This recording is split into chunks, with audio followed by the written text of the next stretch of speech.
नमस्कार। आज हम एक ऐसी घटना पर बात कर रहे हैं जिसने शायद हम सबको अंदर तक हिला दिया था। उत्तर प्रदेश के बदायूं में 2014 में। हाँ, वो दो नाबालिग दलित बहनें जिनका पहले अपहरण हुआ और फिर उनकी लाशें पेड़ से लटकी मिली। आरोप थे गैंगरेप और हत्या के। बहुत ही भयानक घटना थी। बिल्कुल। और आज की हमारी ये जो चर्चा है इसका आधार है वो कई न्यूज़ रिपोर्ट्स जिन्होंने इस केस को लगातार कवर किया। हाँ, और साथ ही ह्यूमन राइट्स वॉच की एक बहुत महत्वपूर्ण रिपोर्ट भी है। वो रिपोर्ट असल में भारत में यौन हिंसा के मामलों में न्याय मिलने में जो दिक्कतें आती है ना, मतलब पूरी सिस्टम में, उस पर रोशनी डालती है। तो आज हम कोशिश करेंगे कि बदायूं मामले के जो मुख्य तथ्य हैं उनको समझें और ये भी कि जांच पर इतने सवाल क्यों उठे थे। हाँ, और वो बड़ी मुश्किलें क्या हैं जिनका सामना अक्सर यौन हिंसा से पीड़ित लोगों को करना पड़ता है, चाहे वो पुलिस के स्तर पर हो या अस्पताल में या फिर अदालतों में। चलिए शुरुआत बदायूं की घटना से ही करते हैं। 27 मई 2014 ये दो लड़कियां लापता हो गई और परिवार का आरोप था, और ये बहुत गंभीर आरोप था, कि जब वो पुलिस के पास गए तो उनकी रिपोर्ट लिखने में ही आनाकानी की गई। मतलब एफआईआर ही दर्ज नहीं कर रहे थे। और फिर जो हुआ वो तो सोचकर भी दिल दहल जाता है।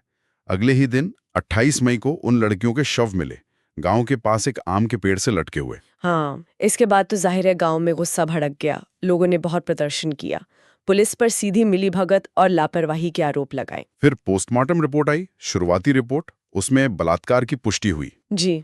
और इसके बाद मामला और गर्मा गया। कुछ पुलिस वालों समेत कई लोगों पर एफआईआर हुई, गिरफ्तारियां भी हुई, कुछ सस्पेंड भी हुए। राजनीतिक माहौल भी काफी गर्म हो गया था इस पर। सीबीआई जांच की मांग उठी जोर शोर से। हाँ, और आखिरकार जांच सीबीआई को सौंप दी गई। मामला इतना बड़ा था कि संयुक्त राष्ट्र तक ने इस पर चिंता जताई थी। लेकिन फिर सीबीआई जांच में एक ऐसा मोड़ आया जिसकी शायद किसी को उम्मीद नहीं थी। बिल्कुल, सीबीआई इस नतीजे पे पहुंची कि लड़कियों ने आत्महत्या की थी और ये कि उनके साथ बलात्कार नहीं हुआ था। और ये तो पहली पोस्टमार्टम रिपोर्ट से एकदम ही उलट बात थी। मतलब इतना बड़ा विरोधाभासी कैसे हुआ? हाँ, ये बहुत बड़ा सवाल खड़ा करता है पूरी जांच पर। और देखिए, जब सीबीआई ने अपनी क्लोजर रिपोर्ट फाइल की ना कोर्ट में, मतलब केस बंद करने की सिफारिश, हाँ, तो अदालत ने उसे खारिज कर दिया, माना ही नहीं। हाँ। कोर्ट ने सीबीआई की जांच के तरीके पर ही गंभीर सवाल उठा दिए।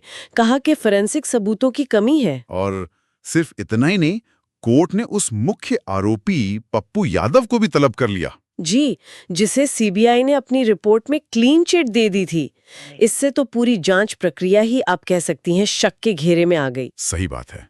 और जैसा आपने कहा, बधाइयों का ये मामला अकेला नहीं है शायद जहां ऐसी गड़बड़ियां दिखती हैं। ह्यूमन राइट्स वॉच की रिपोर्ट भी तो यही कहती है ना, कि ये दिक्कतें ज्यादा गहरी हैं। बिल्कुल, वो रिपोर्ट बताती है कि ये समस्याएं पूरे सिस्टम में फैली हुई हैं। पहली बात तो पुलिस के लेवल पर ही देखिए, जैसा बदायूं में आरोप लगा, अक्सर एफआईआर लिखवाना ही एक बड़ी चुनौती होती है, खासकर अगर पीड़ित किसी हाशिए के समुदाय से है, दलित या गरीब परिवार से। और रिपोर्ट ये भी बताती है कि कई बार पुलिस की तरफ से ही पीड़ितों पर दबाव डाला जाता है कि समझौता कर लो। हाँ, या फिर गवाहों को सुरक्षा नहीं मिलती। अब गवाह सुरक्षित महसूस नहीं करेंगे तो वो सामने कैसे आएंगे? उन्हें धमकियां मिलती हैं, और पुलिस का रवैया भी कई बार पूर्वाग्रह से भरा होता है। पीड़ित को ही शक की नजर से देखा जाता है। अच्छा, और मेडिकल सिस्टम, उसमें क्या कमियां हैं?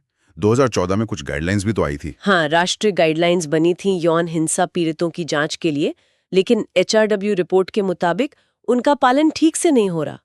जांच के दौरान संवेदनशीलता की भारी कमी है। मतलब? जैसे वो 2 फिंगर टेस्ट जैसी चीजें। रिपोर्ट कहती है कि वो अभी भी कहीं कहीं इस्तेमाल हो रहे हैं गाइडलाइंस के बावजूद, और पीड़ितों को जो मनोवैज्ञानिक सहारा मिलना चाहिए, काउंसलिंग मिलनी चाहिए, उसकी भी बहुत कमी है। और कानूनी मदद, क्या वो आसानी से मिल पाती है? अक्सर तो पीड़ितों को ये बताया तक नहीं जाता कि उन्हें मुफ्त कानूनी सहायता पाने का अधिकार है, और अगर मदद मिलती भी है तो उसकी क्वालिटी कैसी है, ये भी एक सवाल है।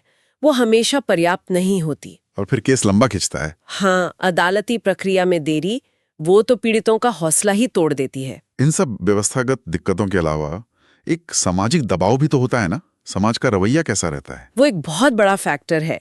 समाज में पीड़ित को ही कलंकित करने, उसी को दोषी ठहराने की मानसिकता अब भी बहुत है। ऊपर से कई जगह खाप पंचायतें या ऐसी दूसरी संस्थाएं भी न्याय के रास्ते में दखल देती हैं। और उस समय के आंकड़े भी तो कुछ इशारा करते हैं। एनसीआरबी के आंकड़े। जी, उस दौर के एनसीआरबी आंकड़े देखें तो उत्तर प्रदेश में महिलाओं के खिलाफ अपराधों की स्थिति काफी चिंताजनक थी। खासकर दहेज हत्याओं जैसे मामलों में राज्य काफी ऊपर था। तो अगर हम पूरी बात को समेटें, तो बदायूं कांड सिर्फ एक घटना नहीं थी, वो एक तरह से आईना था जिसने हमारे सिस्टम की उन गहरी खामियों को दिखाया। बिल्कुल, वो खामियां जो यौन हिंसा पीड़ितों को न्याय दिलाने में रुकावट बनती हैं। पुलिस के रवैये से लेकर मेडिकल जांच की कमियों, कानूनी प्रक्रिया की सुस्ती और सामाजिक सोच तक। सही कहा। और यह हमें सोचने पर मजबूर करता है। सिर्फ कानून बना देना या नीतियां घोषित कर देना ही काफी नहीं होता शायद। वही तो। असल सवाल ये है कि ये जो संस्थाएं हैं, पुलिस है, अदालतें हैं, मेडिकल सिस्टम है, इनके अंदर जवाबदेही कैसे तय हो, असली अकाउंटेबिलिटी कैसे आए। और समाज की वो मानसिकता कैसे बदले जो पीड़ित का साथ देने के बजाय कई बार उसी के रास्ते में मुश्किलें खड़ी कर देती है। मतलब कागज पर कानून सख्त दिखते हैं, योजनाएं भी बनती हैं, लेकिन जब तक जमीन पर काम करने वाले जवाबदेह नहीं होंगे और समाज पीड़ित के साथ खड़ा नहीं होगा, तब तक शायद ये खाई बनी रहेगी। सोचने वाली बात है कि इसे पाटा कैसे